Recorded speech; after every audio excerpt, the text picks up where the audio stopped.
Assalamualaikum warahmatullahi wabarakatuh. Saya Surya Bagus Ramadan akan sedikit menjelaskan tentang materi distribusi sampel random yang sudah saya buat bersama dengan Sang Idun. Oke, untuk pengertian dari sampel adalah sebagian dari populasi yang karakteristiknya hendak diselidiki dan dianggap bisa mewakili keseluruhan populasi, dalam kurung jumlahnya lebih sedikit dari populasinya. Sedangkan sampling adalah cara atau teknik yang dipergunakan untuk mengambil sampel, dalam kurung random sampling atau probability sampling, dan non-random sampling atau non-probability sampling.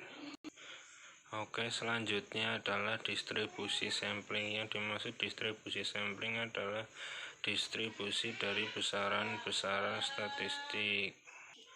Di dalam distribusi sampling terdapat populasi yang dilambangkan dengan N besar yang terdiri atas mu, rho, sigma, R besar dan B besar sebagai parameternya, dan sampel yang dilambangkan dengan huruf N kecil yang terdiri atas X, P, S kecil, dan P kecil sebagai parameternya. Selanjutnya adalah distribusi sampling rata-rata. Dalam distribusi sampling rata-rata, jika sebuah populasi mempunyai rata-rata mu sama dengan simpangan baku sigma yang besarnya terhingga, maka untuk ukuran sampel acak N kecil cukup besar. Distribusi rata-rata sampel mendekati distribusi normal dengan rata-rata X sama dengan mu dan simpangan baku sigma X sama dengan sigma per akar N kecil. Dan dilanjut, apabila sampel-sampel random beranggota N kecil individu masing-masing diambil dari suatu populasi yang mempunyai mean dan standar deviasi, maka distribusi sampling rata-rata akan mempunyai mean, dalam kurung mean of means, sama dengan mean populasinya, dalam kurung mu, dan standar deviasi, dalam kurung sigma, standard error of the mean. Dan kemudian apabila distribusi normal yang didapat dari distribusi rata-rata perlu distandarkan agar daftar distribusi normal baku dapat digunakan, ini perlu untuk perhitungan-perhitungan. Untuk ini digunakan transformasi Z sama dengan X dikurang mu per sigma X. Selanjutnya adalah untuk contoh soal. Tinggi badan mahasiswa rata-rata mencapai 165 cm dan simpangan baku 8,4 cm. Untuk itu diambil sampel acak terdiri atas 45 mahasiswa. Jadi tentukanlah berapa peluang tinggi rata-rata ke 45 mahasiswa tersebut. A. Antara 160 cm dan 168 cm. B. Paling sedikit 166 cm.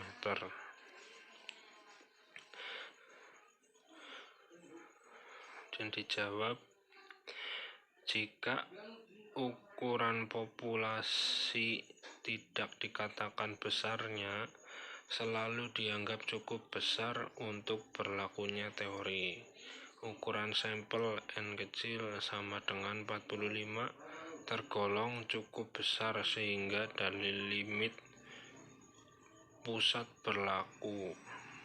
Jadi rata-rata X untuk tinggi mahasiswa akan mendekati distribusi normal dengan rata-rata mu X sama dengan 165 cm, simpangan baku sigma X sama dengan 8,4 per akar 45 sama dengan 1252 cm, 1,2252 cm. Untuk yang A dengan 160 cm dan 168 cm didapat Z sama dengan 160 dikurang 165 dibagi 1,252 sama dengan hasilnya adalah minus 3,99. Dan untuk Z satunya lagi sama dengan Z kedua 168 dikurang 165 dibagi 1,252 sama dengan hasilnya 2,40. Dari daftar distribusi normal baku memberikan luas kurva sama dengan 0,5 ditambah 0,4918 dan hasilnya adalah 0,9918. Peluang rata-rata tinggi ke-45 mahasiswa antara 160 cm dan 168 cm adalah 0,9918. Bisa dibuat.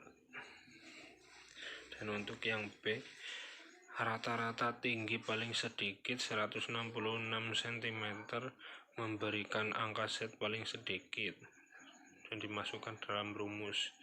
Z sama dengan 166 dikurang 165 dibagi 1,252 sama dengan 0,80. Dari daftar normal baku, luas kurva 0,5 dikurang 0,2881 dan hasilnya adalah 0,2119. Peluang yang dicari sama dengan 0,2119. Ini adalah materi tentang distribusi sampling proporsi. Distribusi sampling proporsi itu sendiri adalah kumpulan atau distribusi semua perbandingan sampelnya untuk suatu peristiwa. Misalkan populasi diketahui berukuran N besar yang di dalamnya terdapat peristiwa A sebanyak Y di antara N besar. Maka didapat parameter proporsi peristiwa A sebesar mu sama dengan dalam kurung Y per N. Jika dari suatu populasi diambil sampel acak berukuran N kecil dan dimisalkan di dalamnya ada peristiwa A sebanyak X kecil, sampel ini memberikan statistik proporsi peristiwa A sama dengan P kecil sama dengan X per N kecil. Jika semua sampel yang mungkin diambil dari populasi itu, maka didapat sekumpulan harga-harga statistik proporsi. Dari kumpulan ini kita dapat menghitung rata-ratanya diberi simbol mu P dan simpangan bakunya diberi simbol sigma P.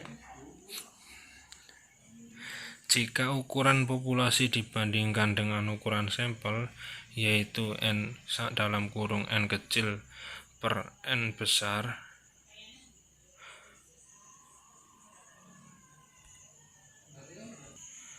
tidak lebih besar dari 5%, maka mu pi sama dengan pi, sigma P sama dengan akar pi dalam kurung 1 dikurang pi per N kecil.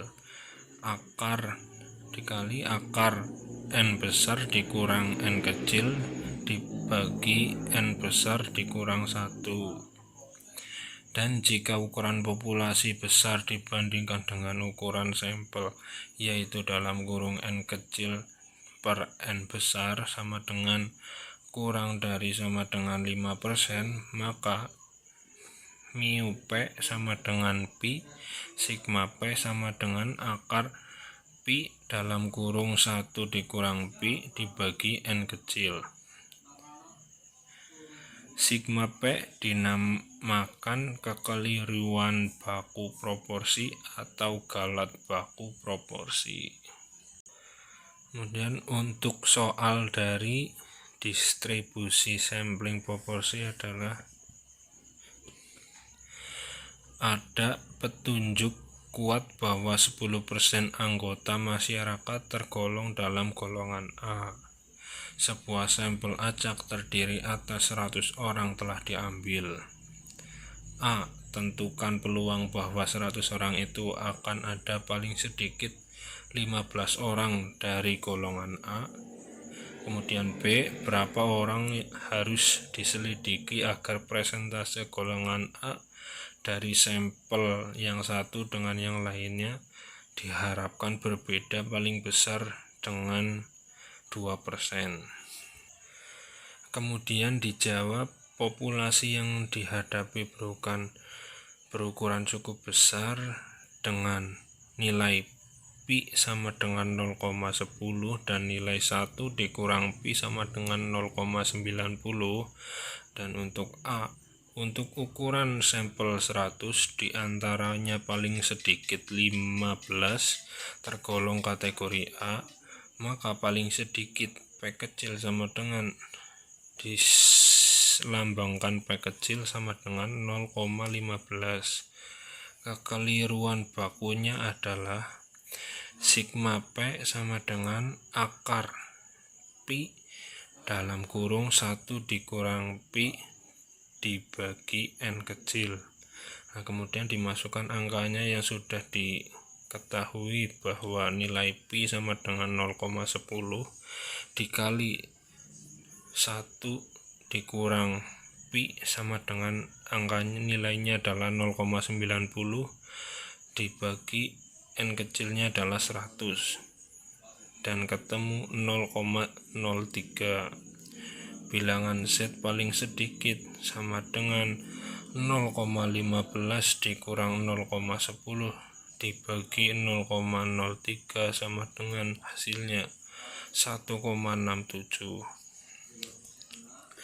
Dari daftar normal baku luasnya sama dengan 0,5 dikurang 0,4525 sama dengan hasilnya adalah 0,0475. Peluang dari sampel itu akan ada paling sedikit 15, kategori A-nya adalah 0,0475, sedangkan untuk yang B nilai pi sama dengan 0,10 dan 1 dikurang pi sama dengan 0,90, sedangkan D sama dengan 0,02, maka